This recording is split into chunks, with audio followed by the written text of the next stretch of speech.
પ્રણામ.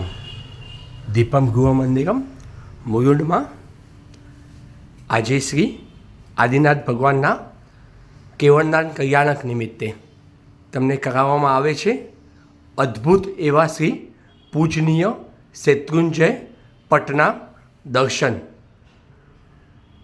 આ શેત્રુંજય પટ શું છે તો ચાલો તમને વિસ્તારથી જણાવો. શ્રી જય તળેટીના પ્રવેશ દ્વારથી આગળ નીકળીને જે શેત્રુંજયમાં જય તળેટી છે એવી જ હુબહુ કોતરણી સાથેના અદ્ભુત દેરા, એમાં પગયાની પણ વ્યવસ્થા છે. એનાથી આગળ જઈએ તો બાબુના દેરા, સામેની સાઈડ જશું તો સમવસ્ત્રણ, અને સમવસ્ત્રણની આપણે ઉપર જશું તો કીર્તિસ્તંભ. આ કીર્તિસ્તંભ તમે ધ્યાનથી જોશો તો કીર્તિસ્તંભમાં જેટલા થાંભ્યા છે, જે પહેલે બીજે ત્રીજે ચોથે માળે જેવી કોતરણી છે એવી જ હુબહુ કોતરણી એમાં કરવામાં આવી છે. આગળ જઈને જશું તો આપણને મળશે પાણી પીવાના પ્યાઉ, એમાં માટિયાની પણ વ્યવસ્થા કરવામાં આવી છે. એનાથી જ આગળ આપણે જવાનું છે. આ શેત્રુંજય પગમાં આવા 3200 પગથિયા બનાવવામાં આવે છે. એનાથી એવું જ આપણને લાગે છે કે સાક્ષાત શ્રી શેત્રુંજય તીર્થાધિરાજમાં આપણે બિરાજમાન છીએ. હિંગળાજના હડાથી આગળ થઈને વચમાં આવા ડોંકીસ પણ જોવા મળે છે. આગળ જઈએ તો તમે જ્યારે થાકી જાઓ ત્યારે આવા વિરામ સ્થાન આવે છે. એની અંદર તમે ધ્યાનથી જોશો તો બેસવા માટે ખુરશીની વ્યવસ્થા પણ છે. આવા જ વિરામ સ્થાન આગળ પણ આવશે, અને એની આગળ આવશે નવટુક જવાનો રસ્તો. હા, યાદ આવ્યું કે નહીં?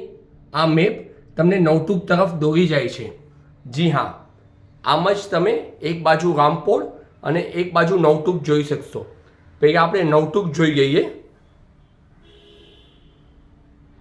આ નવટુકની અદ્ભુત વ્યવસ્થા અહીંયા કરવામાં આવી છે. નવટુકમાં જેવા દેરાસર છે એવા જ દેરાસરની હુબહુ કોતરણી, એવા જ દેરાસરના શિખરો, એવા જ દેરાસરની ધજાઓ, એવી જ કોતરણી અહીંયા લાવવામાં આવી છે, જેનાથી આવનાર ભાવિકને એકદમ ભાવ આવી જાય. આપણે અહીંથી રામપોળથી આગળ જઈએ છીએ. રામપોળનો તમે દરવાજો જોશો તો એના ઉપરના શિખરો છે, થાંભ્યા છે, એ બધા સેમ ટુ સેમ દેખાશે. એની આગળ હાથીપોળ આવશે, અને એની ઉપર પછી આગળ થઈને અહીંયા વાઘણપોળ થઈને શાંતિનાથ દાદાના દેરાસર અને લાઇનસર બધા જ તમને ટૂંકોના દર્શન થશે, જ્યાં આગળ શ્રી આપણા આદિનાથ પરમાત્મા બિરાજમાન છે. અને આ આવશે આદિનાથ દાદાનું શિખર. એવું જ લાગે છે ને ભાગ્યશાળીઓ? આ હતું આપણે દૂરથી જોઈએ કે આ કેવું આ શિખર બનાવવામાં આવ્યું છે.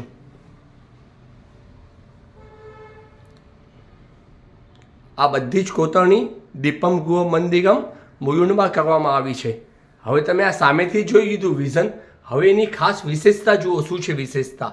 તો જુઓ, પાલિતાણાના પટમાં પહેલાં સામે જોઈને આખા પટનું આપણે નિરીક્ષણ કરી લીધું. હવે આપણે ઉપરના કાચમાં જોવાનું છે. એનાથી આપણને ખબર પડશે ઉપરથી શું કેવું દેખાય છે. તો હવે આ ઉપરના કાચનું નિરીક્ષણ કરીએ. એમાં ભાગ્યશાળીઓ એના ફ્લોરિંગમાં કઈ ડિઝાઇન છે, કેવી લાગે છે, એ બધું જ આપણને જોવા મળશે.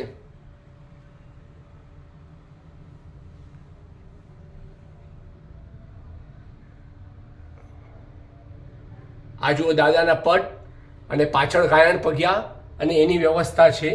રાયણ વૃક્ષ પણ છે. આ કાચનું ઓયું હતું. આમાં તમે ધ્યાનથી જોશો તો અહીં વાઘણપોળના વાઘ પણ તમને દેખાશે. આ હતી ઉપરના સાઈડની ફ્લોરિંગની વ્યવસ્થા. અને હજી એક ત્રીજી સાઈડ તમને બતાવું. જે તમને આ દાદાનું પિંક શિખર દેખાય છે, એ સામેના કાચમાં એક બીજું પિંક શિખર પણ દેખાશે. દેખાયું ને? હજી તમે આગળ જોશો તો એક ત્રીજું પિંક શિખર દેખાશે. ત્યાંથી તમારા બધા જ દેરાસર તમારી સામે આવી જશે.